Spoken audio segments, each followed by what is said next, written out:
Um, Actually priceless. Yes.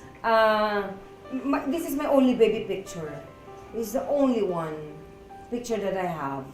Ang sabi ng nanay ko, nasunog daw. Yung so hindi na nila nakuha. Nakakuha lang ako ng kaisa-isa. Usually my priceless possessions talaga yung mga pictures. Yung tipong pagka nasunugan, ang una mong kukunin yung mga baby pictures. Yun sa akin.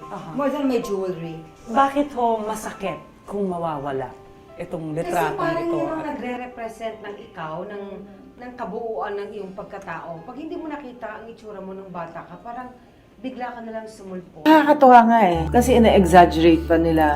Siyempre, ganun talaga. Ka-level ko na sila, flattering.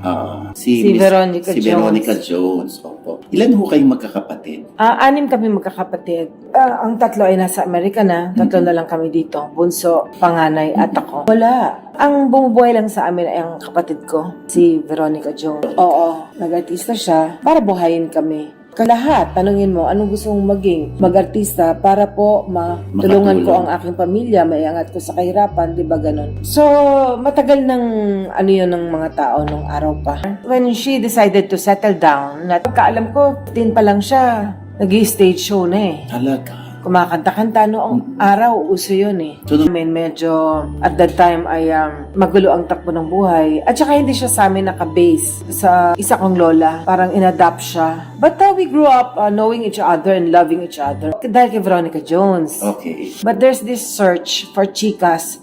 Ang artista ay glitz and glam. Sa ate ko side, you have to be tall, beautiful, maputi. Hindi ako yun. Ugly duckling ako. Kami magkakapatid. Ako yung malaking bibig, malaking mata, at saka mahihain. Ayaw mo talaga? Ayoko talaga. Kasi nga, ang tingin ko noon, yung I cannot be tall, Wonder Woman look. Hindi ako pang doon. Very observant. Magaling akong kumilala ng tao or Kumilatis. So, nung mga dumating yung mga sexy role na Mirna sa private show ni Chito Ronyo, at saka noon, alam ko na these people are the best of the best, you know. Eh, di ba diretso na? Kailan nyo niyakap na gusto ko na rin pala to? Kasi nung una ayaw nyo. Oo.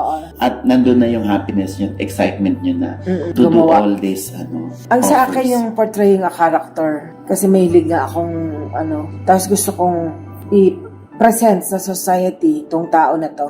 Itong pelikulang ito. Doon ako na in love na. Na-attach na ako in filmmaking. Kailanman ay hindi ako naging superstar or sumikat. So as I go doing acting, mas nag-enjoy ako. Pero Miss Jane, kayo nag-iisa sa bahay. Nasanay na po.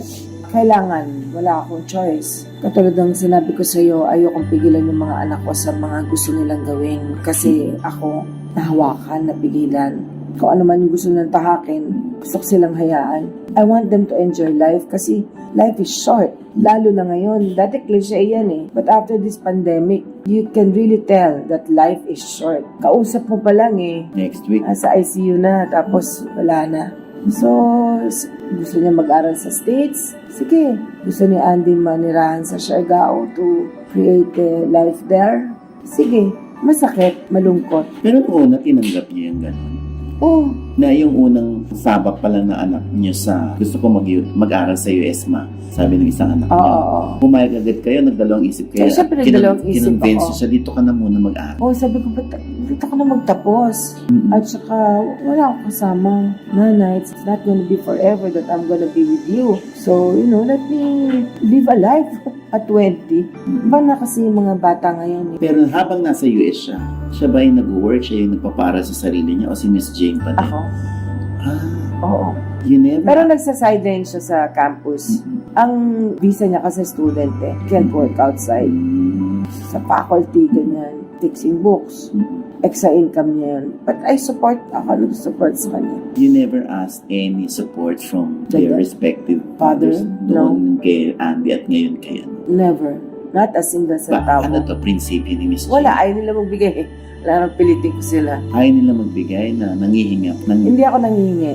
Pero kung anak mo, ibigay mo na lang, di ba? Kung gusto mo magbigay. kusa. Oo, pero hindi ako mag-aas. Ba't ganun si Miss Jane? Baka mapahiya lang ako eh. Di ba? Parang sa akin, kaya ko to.